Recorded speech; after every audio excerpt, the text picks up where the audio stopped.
क्या आप इस पर विश्वास करने की हिम्मत करते हैं? लिन परिवार के सबसे बड़े बेटे के रूप में मैंने निवेश की तलाश में अपने परिवार की जान जोखिम में डाली। लेकिन जब मैं लौटा तो मेरे भाई और बहनोई ने मुझे दरवाजे के बाहर बंद कर दिया। मैं ठंड से जमकर मर गया और खिड़की से उन्हें जलते हुए देखता रहा। मैं बर्फ में था और मेरा शरीर जम गया था। उस तरह की निराशा। भाई, पिताजी ने कहा था कि एक और व्यक्ति मतलब एक और विनाश। तुम एक निकम्मे इंसान हो जिसका पालन पोषण सिर्फ परिवार ही करेगा। लिन चेन, मेरी व्यावहारिकता के लिए मुझे दोष मत दो। तुम मुझे वो नहीं दे सकते जो मैं चाहती हूं। मैं जीमो के साथ ही रह सकता हूं। जो सामान तुमने इतनी मेहनत से ढूंढा है वो हम ले लेंगे। अब तुम जा सकते हो। दरवाजा बंद हो गया और आखिरी गर्माहट भी मिट गई। ठीक उसी क्षण जब मेरी चेतना पूरी तरह विलीन हो गई, मेरा पुनर्जन्म हुआ। समय वापस 23 अक्टूबर 2026 पर आ गया है। वैश्विक हिमयुग के अंत में अभी आधा महीना बाकी है। इस जीवन में मैंने ईश्वर स्तरीय शरण लॉक प्रणाली को सक्रिय कर दिया है। ईश्वर स्तरीय शरण लॉक प्रणाली को सक्रिय करना। नया मिशन। एक मजबूत शरणार्थी आधार का निर्माण करना। पूंजी की मांग को बढ़ावा देना। मिशन का इनाम। कम कीमत वाले मटेरियल चैनल अनलॉक करें। 1 शून्य घन मीटर भंडारण स्थान। पूरे क्षेत्र की निगरानी की अनुमति। लिन जिमो धुएं की तरह है। असल में उसने मेरा खून चूस लिया और अंत में मुझे कचरे की तरह फेंक दिया। इस जीवन में मैं तुम्हें वास्तविक निराशा का स्वाद चखाऊंगा। पुनर्जन्म लेते ही मैंने सबसे पहले उस घिनौने लिन के रेस्तरां में जाकर देखा। लिन चेन, अगर तुम्हारे पास जीमो के लिए जन्मदिन का उपहार खरीदने के लिए पैसे नहीं हैं तो तियांडू मत आना। वे लिन जिमो का जन्मदिन मना रहे थे। लियू रुयान मेरे भाई के बगल में बैठी थी और मेरे पास बैग न होने पर मुझ पर हंस रही थी। मैंने अपना गुस्सा दबाया और तुरंत खुद को छिपा लिया। मैंने अपने प्यारे कुत्ते का वो चेहरा दिखाया जिसे मैं पहले खाया करता था। रोयान, मेरी मदद करो। मेरे पास एक बिना भुगतान वाला प्रोजेक्ट है। मैं खूब पैसा कमा सकता हूं। मैं तुम्हें लिमिटेड एडिशन बैग और कस्टमाइज्ड ज्वेलरी खरीद कर दूंगा। माँ, ये मेरी आंतरिक निवेश योजना है। इसे पाने के लिए मैंने कई रिश्तों का सहारा लिया है। मैं इसे 3 महीने में दोगुना कर सकता हूं। फंड शुरू करने के लिए 700 मिलियन की जरूरत है। 700 मिलियन तो बहुत ज्यादा है। 700 मिलियन? हमारी कंपनी के खाते में तो सिर्फ 200 मिलियन ही बचे हैं। इतना पैसा कहां से आया? मैंने जानबूझकर ये नकली प्रोजेक्ट इन लालची लोगों को लुभाने के लिए शुरू किया था। मैंने किंगे मॉर्गेज मार्केट में विला और कंपनी के शेयर खरीदे बेचे। जब लिन को पता चला कि मैं बहुत पैसा कमा सकता हूं तो उसकी आंखों में लालच की चमक आ गई। ठीक है, मैं कल वित्त विभाग से बंधक बनवाने के लिए कहूंगा। लिन चेन, अगर तुमने गड़बड़ की तो इस घर से निकल जाओ। धन्यवाद पिताजी। धन्यवाद रुयान। मैंने सिर झुकाया, पर मैं कुछ कर नहीं सका। मेरी संपत्ति का निवेश करना? नहीं, यह तो नरक का टिकट खरीदने के लिए तुमने चुकाया है। एक दिन बाद खाते में 700 मिलियन धनराशि स्थानांतरित कर दी गई और सिस्टम तुरंत सक्रिय हो गया। कम कीमत वाले मटेरियल चैनल, स्टोरेज स्पेस और सभी क्षेत्रीय निगरानी सुविधाएं अनलॉक हो गईं। मैं सोच रहा था कि मुझे उन लालची लोगों को एक बड़ा तोहफा देना चाहिए। पूरा परिवार 7 दिन की द्वीप यात्रा पर गया है। हमारे निवेश के लिए धन्यवाद के रूप में परियोजना टीम ने हमें कुछ द्वीप अवकाश वाउचर दिए और पूरे परिवार को 1 सप्ताह के लिए वहां घूमने का निमंत्रण दिया। यह वाकई बहुत सुकून देने वाला है। नहीं भाई, आपने अभी अभी इस प्रोजेक्ट का कार्यभार संभाला है। आप इससे परिचित नहीं होंगे। मुझे लगता है कि आपको घर पर रहकर इस पर नजर रखनी चाहिए। मैं और मेरे माता पिता रुयान जा सकते हैं। आप इस पर नजर रख सकते हैं। घर में क्या चल रहा है यह तय करना तुम्हारा काम नहीं है। हम छुट्टी पर जा रहे हैं। तुम घर की सुरक्षा का ध्यान रखना। प्रोजेक्ट को बिगड़ने मत दो।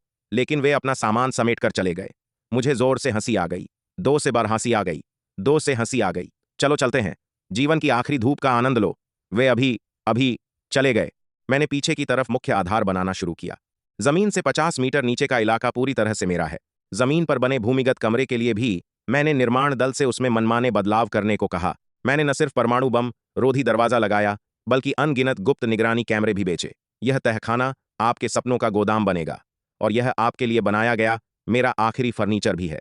पूरा परिवार छुट्टियों पर गया हुआ था, इसलिए मैंने बेकाबू सहजीवन का रुख अपना लिया। दर्जनों ट्रक मोहल्ले में आ गए। डिब्बे, पेट्रोल, परमाणु विरोधी कपड़े पहाड़ों की तरह ढेर लगे हुए थे।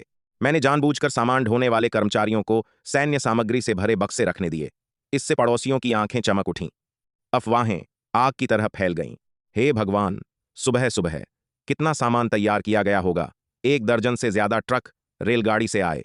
ये सब सुपरमार्केट को उसके घर ले जाने के लिए हैं।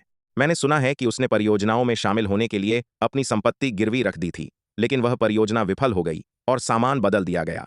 मुझे डर है कि कुछ बड़ा होने वाला है। तो यह सामान्य का है किन कुछ। मैं न केवल लिन परिवार को रिझाना चाहता हूं बल्कि अपने असली खतरे को भी उजागर करना चाहता हूं। वाकई फैहू के गुंडे मुझ पर नजर रख रहे हैं। मेरा भाई सही कह रहा था। लिन परिवार में कुछ गड़बड़ है। बहुत सारा खाना जल रहा है। मैंने निगरानी कैमरे में उन्हें मेरी तरफ घूरते हुए देखा, लेकिन मेरा दिल पिघल गया। यह नाटक दिन ब दिन और भी रोमांचक होता जा रहा है। एक सप्ताह बाद लिन परिवार विलासिता की वस्तुओं से भरे छोटे छोटे थैलों से भरा एक बड़ा थैला लेकर घर लौटा। घर में प्रवेश करते ही वे सामान देखकर दंग रह गए। बाहर आओ, क्या चल रहा है? प्रोजेक्ट कैसा चल रहा है? क्या पैसा मिल गया है? कितना गद्दार है? तुम प्रोजेक्ट पर नजर क्यों नहीं रखते? इन कमीनों का इंतजार क्यों कर रहे हो? इन चीजों को खरीदने के लिए उसे इतना पैसा कहां से मिला? प्रोजेक्ट जरूर दिवालिया हो गया होगा। वह हमसे मिलने की हिम्मत नहीं करता। इससे पहले कि वे इसे ढूंढ पाते और मुझसे पूछताछ करते, लिविंग रूम के टीवी पर अचानक एक चमकदार लाल चेतावनी दिखाई दी। वैश्विक तापमान 72 घंटों में गिरकर 40 डिग्री तक पहुंच जाएगा। इसमें कोई आश्चर्य नहीं कि यह बच्चा आग खाने के लिए इतना बेताब था। क्या उसे पहले से ही पता था? ये कमीना, इसने तो तहखाना भी बंद कर दिया। पता नहीं ये क्या छुपा रहा है। ये तो हद से ज्यादा शर्मनाक होता जा रहा है। उस समय मैं ग्राउंड फ्लोर के सबसे निचले हिस्से में बने 50 मीटर के निगरानी कक्ष में बैठा था, हाथ में कॉफी का कप लिए स्क्रीन पर फैली हुई चींटियों को बड़े सलीके से देख रहा था। वे पागलों की तरह मेरी ओर आ रही थीं, लेकिन फोन पहले ही बंद हो चुका था। वे मुझे अनदेखा कर रही थीं। आप अब तो वे मुझे देख भी नहीं सकते। खिड़की के बाहर का तापमान तेजी से बढ़ने लगा है। मौत की घंटी बज रही है। शो शुरू हो चुका है। तापमान बढ़ने लगा है। लिन परिवार विला में इधर उधर सामान की तलाश में भटक रहा है, मानो कोई बिना सिर वाली मक्खी हो। शातिर लियू रुयान चुपके से मेरे बेडरूम में घुस आई और उसने डिब्बे को उलट दिया। नतीजतन उसने वह कार्ड पलट दिया जो मैंने जानबूझकर छोड़ा था। एक नकली तहखाने का डिजाइन और एक बड़ा खरीद ऑर्डर। उसने परमाणु रोधी बम और उस पर अंकित सोने का दरवाजा, साथ ही 2 प्रकार की सामग्री देखी। उसकी सांसें थम गईं। जीमो, मुझे लिन चेन का रहस्य पता चल गया है। उसने डिब्बे के ढक्कन वाले डिब्बे और ठंडे कपड़े तहखाने में छिपा दिए। जी हाँ, दरवाजा परमाणु बम रोधी है। अंदर एक थर्मल सिस्टम भी लगा हुआ है। यह कमीना इतनी गहराई में कैसे छिप सकता था? मैंने निगरानी कैमरे में लालची भूतों का एक समूह देखा। मेरी आंखों से आंसू निकलने ही वाले थे। लिन फू ने उन फाइलों को देखा।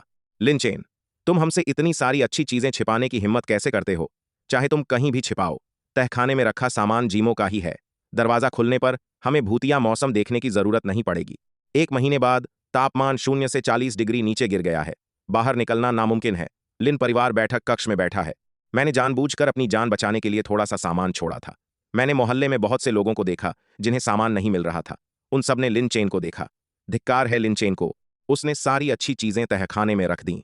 मैं अब उसे खोल नहीं सकता। और मैंने तहखाने के गर्म किले में विला के स्वतंत्र जनरेटर का स्विच दबा दिया। पल भर में अंधेरे में डूबे उस विला की गर्माहट गायब हो गई। यहां तक कि गर्म हवा भी बाहर निकलने लगी। मां, इस कमरे में अभी भी गर्मी है। लिन चेन तहखाने में खूब मजे कर रहा होगा। जीमो, मुझे डर है कि जब मोहल्ले के लोग हमें गर्मी में देखेंगे तो हंगामा खड़ा कर देंगे। रुयिन रुयिन, आप लोगों के दिल की बात अच्छी तरह जानते हैं। जब हर कोई ठंड से जमने वाला होता है तो जिसके घर में रोशनी होती है वही जनता का दुश्मन बन जाता है। मैंने इसे निगरानी कैमरे में देखा है। स्वस्थ और तंदुरुस्त वे बेचारे पड़ोसी लोहे और लकड़ी की लाठियां पकड़े विला को घूर रहे हैं। तापमान 0 से 50 डिग्री नीचे तक गिर गया है। बस्ती में पानी पूरी तरह खत्म हो चुका है। लिन परिवार के विला की हल्की रोशनी अंधेरी रात में सोने से भी ज्यादा चमक रही है। सामुदायिक मेजबान समूह ने आग लगा दी है। तहखाने में मौजूद सभी लोग अब खतरे में हैं।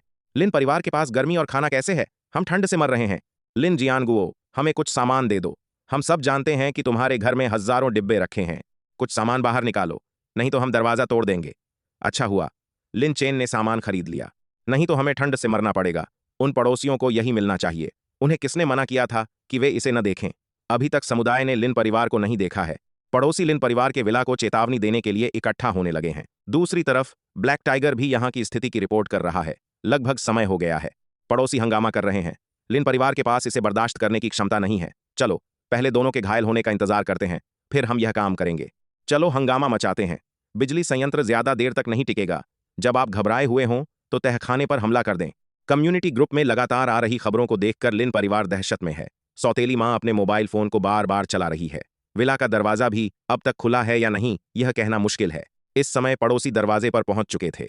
लिन जियानगुओ, आपके घर में हीटर और हजारों बक्से भरकर सामान रखा है। मेरा बेटा तो सिर्फ 3 साल का है।